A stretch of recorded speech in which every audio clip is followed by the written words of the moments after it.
What's up, YouTube? Got a another quick little overview for you here. This is the Cold Steel Mini Tuff Lite. Not the Mini Tuff or the Tuff Lite, but the Mini Tuff Lite. Smaller little fifth pocket kind of everyday carry.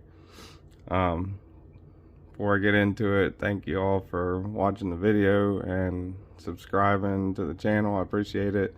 And hit the like button if you like the video. Hit subscribe if you want more content and listen to me ramble on about knives. So this is kind of a smaller knife, but it's bulky in a few ways, and we're going to talk about that. Cold steel tends to be overbuilt in a lot of the stuff they do. But go ahead and show it to you guys. Get up close of it. You can see my fingerprints on that. It's a satin finish on the blade.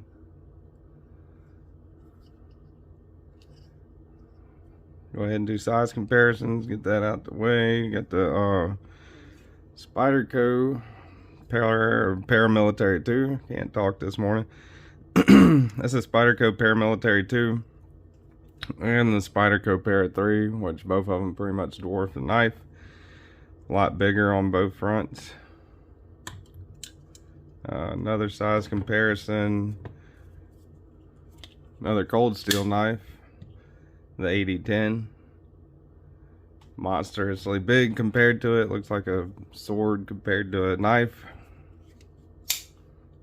That is the Cold Steel American Lawman. Again, not as much bigger, but still a heck of a lot bigger than that one. And do some two more here. A little more reasonably sized knives. I guess a little bit closer. Still a little bigger, but that's the CJRB Pyrite. That's the original regular version, drop point with the stainless handles on it. Now this is not a large knife at all. This is what I'd say like an average everyday carry knife size, maybe even a little smaller than ones that I'm prefer to carry, you know, as far as length goes. But that's the Civivi Baby Banter. It's about the only thing I got as far as like a modern carry that's not a slip joint that's anywhere close to this one. It's still longer than the Mini Tuff Lite, but I'd say the Baby Banter is a lot better of a carry. It's a lot lighter. But that is pretty close in size. Now the cutting edge, you're looking at almost, not quite, but I'd say 30% more, 30-40% more cutting edge on the Baby Banter than on the Mini Tuff Lite. But that gives you an idea of what you're looking at as far as smaller carry knives, anyway, fifth pocket carry knives they call it. Overall measurements on it, on the blade itself, 2 inches. Overall length from the tip of the blade to the hilt of the handle, right at 5 inches. And cutting edge you're looking at right at 1 3/8 inches, almost 1.5 inches, right at 1 3/8 inches.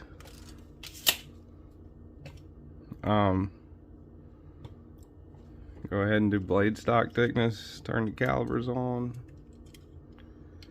Overall blade stock thickness, even though it's such a small knife, still pretty thick blade stock. It's 87 thousandths on the thickest, but it tapers down to, for that stock, it goes down to 21 thousandths. Not too bad. It goes down to a thin little almost reminds me of, if you look at it from this part down, see if I can get it close up, show you guys what I'm talking about. But if you look at it from this part down, it almost looks like a razor, you know, like a regular razor blade that goes in a box cutter. It's hollow grinded, you know, down. But I'm just talking about, if you look at from this part down, it reminds me a lot, and the thinness, especially towards the bottom, reminds me of like a razor blade you'd have in a box cutter. The handle's pretty thick on it. I'll do that before I put the calibers up. But if you look at the turn them off and back on. If you look at the thickness on the handle,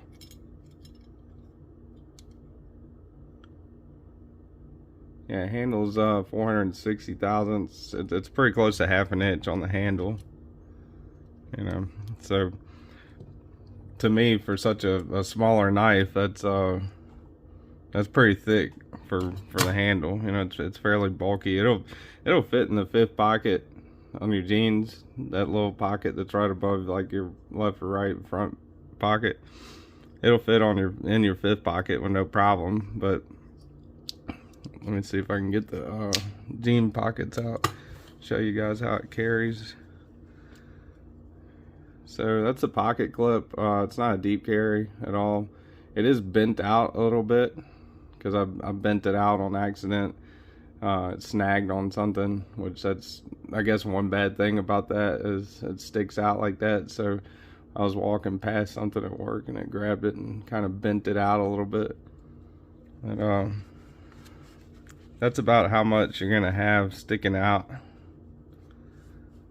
of your fifth pocket there. And that's, I mean, that's not you know, it's not sticking like halfway out or anything, but that's still a pretty good little amount sticking out, especially for your fifth pocket. You know, it's definitely noticeable to, you know, when somebody looks at you, that if they're, you know, trying to see if you got a knife on you or not, they're gonna know you got a knife on you. See that sticking out. It's also, like I was saying earlier, the bulkiness of it, especially for that little fifth pocket. It's kind of like, you know it's right there. It doesn't take up a whole lot of room or anything, but definitely, you know, it's there. Get the scale out, do the ounce and inch. 1.5 ounces.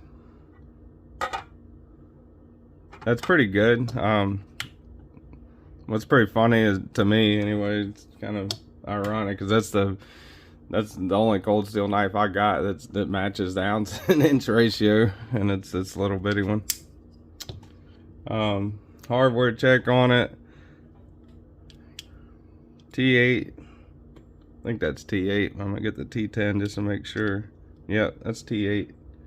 T8 on the pivot, and T6 on the body screws. Clip screws are T6 too. I'm almost 100% positive on that. Yeah, T6 screws are the clip screws are T6 also, and it only carries right side tip down, so no left-handed option for this at all, and no tip up option for it. And it's got a lanyard hole there in case you want this little clunker dangling around your neck. I mean, I guess you could use it for like a keychain knife or something too, but it's pretty, you know, to me it's pretty chunky for a keychain knife. I would recommend something kind of sleeker and shorter for that. As far as uses for it, you know, I mean, the clunkiness of it is pretty bad for a small knife, I would say. The thickness of the handle and all that, but good side of this knife is that, to me, this G10 handle is contoured really well. It's got, you know, the little indentation there, the divot there. It's got a little jimping here, jimping on top of the blade right there, and that forward choil is what really sells this knife to me. There's a perfect spot here and here for your fingers, so whenever you're grabbing it, you know, you're not gonna grab it like this, because then you've only really got, with my large I wear a large size glove, which is, you know, fairly average, and where even with my hands that aren't huge, I still only got a solid 2-finger grip on it with my thumb. Gripping it up like this, I got 3-finger grip plus my pinky's kind of grabbing the end of it for a little more security, and it feels really good right in here with that jimping. It's smoothed out and it feels really nice, and index finger here is really secure. So as far as using it, uses for the knife, I would recommend just like I do. I mean, I keep it kind of right around here for opening boxes and stuff like that. It's really good for that. It almost, like I said earlier, matches a box cutter blade shape going, you know, if you're looking at it just from that part down, and size, you know, it's a hollow grind. It's really nice. So the ergonomics on this thing, I would give the ergonomics for this knife, especially for, you know, how little it is and how bulky it is, added to that, ergonomics are a solid 10 out of 10, I would say, for this knife. It really surprised me with ergonomics.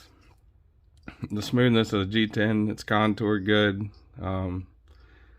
This is got jimping up here. It's smooth, so in hand it feels really good. Now for a lot of tasking, you need a lot, you know, more blade length than 1 3/8, but like I said, for opening boxes, slicing paper, draw cuts, you know, stuff like that, it's good. The steel is not that great on it. It's only the steel on this one is 4116 stainless, not really that great. The one that I found on Knife Center, by the way, they're 26 bucks on Knife Center. It's another good thing about it. It's not like an expensive knife by any means. It's a good little, you know, if you're looking for like a little knife to keep kind of in your desk or around your shop or whatever for opening, slicing stuff, that's good for that. But on Knife Center, I found them for 26 bucks right now. That blade steel, you're gonna, that 4116, I think the one on Knife Center, that's what I was trying to say, the one on Knife Center is AUS 8. They say AUS 8 on the ones from Knife Center. Now I don't know what the similarities between that and 4116 are. I do know AUS 8 is not really that great of a steel as far as everyday carry knives. It dulls up pretty quick. You know, you're gonna be doing a lot of sharpening with that. But you know, for the money and what you're getting, you know, I'd say it's worth the money if you're just looking for something like that laying around. The baby banner that I showed you is much nicer. It feels a lot better, but the baby banner is also around 50 or 60 bucks right now, you know, so you're looking at double or more the price. Last thing about this knife I forgot to mention is it's got the triad lock, kind of the back locking looking system that Cold Steel has, but it's like a back lock with added security on it because of that extra pin in there. So when it locks up, it's solid. You know, you don't have to worry about it failing or anything like that. Especially for what you're going to be using this knife for. This, you know, that's one thing you won't have to worry about, is it's the lock slipping with the triad lock. It's solid. There's no blade play. I don't feel any blade play left or right in it. As far as I can tell, the centering pretty spot on. For a little knife that you kind of using just to open boxes with, cut stuff with, paper with, draw cuts, stuff like that around the shop, around the house, just kind of keeping by your desk, stuff like that. It's a good little knife for 26 bucks. Not a bad little pickup at all. But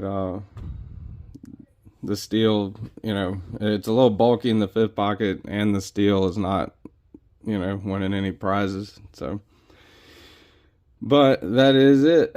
That's the review of the Cold Steel Mini Tuff Lite. Not the Tuff Lite or the Mini Tuff, but the Mini Tuff Lite, because they do sell a Tuff Lite that is a little bit bigger. The Mini Tuff Lite's a smaller one. So thank you guys for watching. Like I said earlier in the beginning, like the video if you like it, subscribe to the channel if you want more content, and I appreciate it. And I'll see you guys on the next one.